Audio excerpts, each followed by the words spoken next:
ఈరోజు శ్రీరామనవమి ఉత్సవాల సందర్భంగా హైదరాబాద్లో శ్రీరామ శోభయాత్ర అయితే ప్రారంభం కానుంది. కొద్దిసేపట్లో శోభయాత్ర ప్రారంభం కానుంది.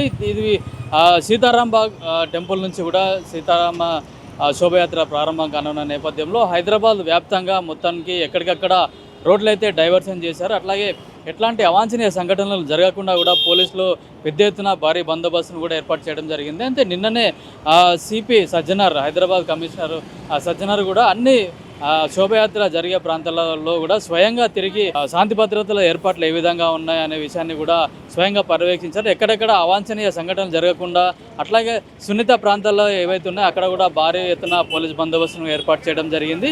అట్లాగే కమాండ్ కంట్రోల్ సెంటర్ నుంచి కూడా అన్ని వెబ్ కెమెరాల ద్వారా ఎప్పటికప్పుడు మానిటర్ చేస్తున్నారు. ఎక్కడ అవాంఛనీయ సంఘటనలు జరగకుండా చూడడానికి కూడా పోలీసులు పెద్ద ఎత్తున బందోబస్తును అయితే ఏర్పాటు చేయడం జరిగింది. ఎక్కడైతే ఈరోజు శుక్రవారం కావడం అట్లాగే శ్రీరామనవమి ఉండడంతో వేరే ఇతర మతస్థులు కూడా ప్రార్థనకు వెళ్ళే పెద్ద ఎత్తున ప్రార్థనకు వెళ్తున్నారు. అదే సందర్భంలో కూడా శ్రీరామచంద్ర శోభయాత్ర కూడా జరగనున్న నేపథ్యంలో పోలీసులు కూడా పూర్తి స్థాయిలో కట్టుదిట్టమైన భద్రత ఏర్పాటు చేశారు. కొన్ని ప్రాంతాల్లో అయితే రోడ్డు డైవర్షన్ కూడా ఏర్పాటు చేయడం జరిగింది. కొన్ని సున్నిత ప్రాంతాలలో కూడా పెద్ద ఎత్తున పోలీసులు కూడా మోహరించడం జరిగింది. మనం ఇప్పుడు చూసుకోవచ్చు, మనం ఇప్పుడు పాత బస్సులో ఉన్నాం, ఈ ఏరియాలో ఉన్నాం.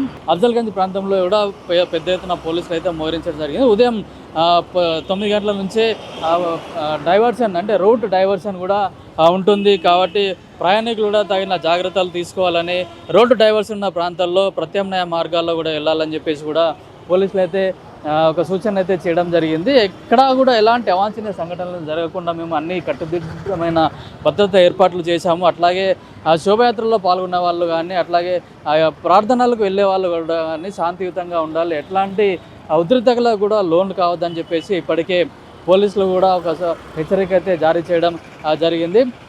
అంటే కొన్ని రోజులుగా చూసినట్టయితే హిందూ దేవాలయాలపైన కూడా దాడులు జరగడం, ఇతర మతస్థులు దాడులు చేస్తున్నారని వాళ్ళని పట్టుకోవడం, కొన్ని గుళ్ళను కూడా ధ్వంసం చేయడం జరిగింది. అట్లాగే రాజాసింగ్ కూడా ఇదే చివరి శ్రీరామనవమి అవుతుందనే కొన్ని హెచ్చరికలు రావడంతో రాజాసింగ్ కూడా సీరియస్గా స్ట్రాంగ్ వార్నింగ్ కూడా ఇవ్వడం జరిగింది. ఎవరైతే నన్ను చంపాలనుకున్నారో ధైర్యం ఉంటే ముందుకు రండి అని చెప్పిన సందర్భంలో కూడా నిన్న కొన్ని రోజులుగా రాజాసింగ్ కూడా కొన్ని సోషల్ మీడియాలో కూడా వీడియోలు విడుదలచ్చిన సందర్భంలో కూడా మొత్తం ఎట్లాంటి అవాంఛనీయ సంఘటనలు జరగకూడదు అనే ఉద్దేశంతో కూడా పోలీసులు కూడా పెద్ద ఎత్తున కట్టుదిట్టమైన భద్రతా చర్యలు అయితే తీసుకోవడం జరిగింది. మొత్తానికి హైదరాబాద్లో అయితే ఒక టెన్షన్ వాతావరణం అయితే నెలకొంది.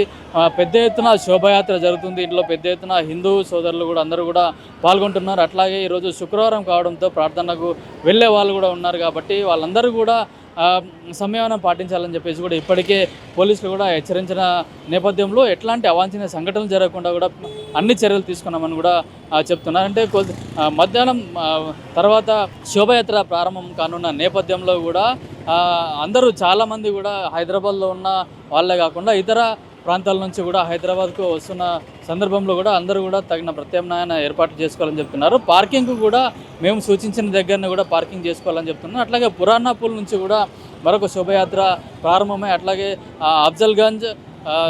అఫ్జల్గంజ్ నుంచి ఇటు ఎంజే మార్కెట్, పురాణాపూల్ అట్లాగే బేగం బజార్, సుల్తాన్ బజార్ నుంచి కూడా హనుమాన్ వ్యాయామశాల ఏదైతే ఉందో బేగం సుల్తాన్ బజార్లో ఉందో అక్కడికి సాయంత్రం వరకు కూడా శోభయాత్ర ముగిస్తుంది. ఈ ముగిసే ప్రాంతాల్లో కూడా అన్ని చోట్ల ఎట్లాంటి వచ్చిన భక్తులకు ఇబ్బందులు కలగకుండా వాటర్ సౌకర్యం అట్లాగే భోజన వసతి కూడా కల్పించామని చెప్పి కూడా నిర్వాహకులు అయితే చెప్తున్నారు. మొత్తానికి కొద్దిసేపట్లో హైదరాబాద్లో శ్రీరామనవమి శోభయాత్ర ప్రారంభం కానున్న నేపథ్యంలో మొత్తం అందరి దృష్టి అయితే హైదరాబాద్లో ఉన్న శోభయాత్ర పైనే ఉంది. అట్లా రాజాసింగ్ కూడా ఈ శోభయాత్రలో పాల్గొనడం జరుగుతుంది. అట్లాగే విహెచ్పి హిందూ సంఘాలు కూడా పెద్ద ఎత్తున ఇక్కడ ఈ శోభయాత్రలో పాల్గొనే అవకాశం ఉంది. కాబట్టి అందరూ శాంతియుతంగా ఈ యొక్క పండుగను జరుపుకోవాలని చెప్పేసి కూడా అందరూ కోరుకుంటున్నారు. కెమెరామెన్ శ్రీకాంత్, కిరణ్ కుమార్, పల్లవి టీవీ, హైదరాబాద్.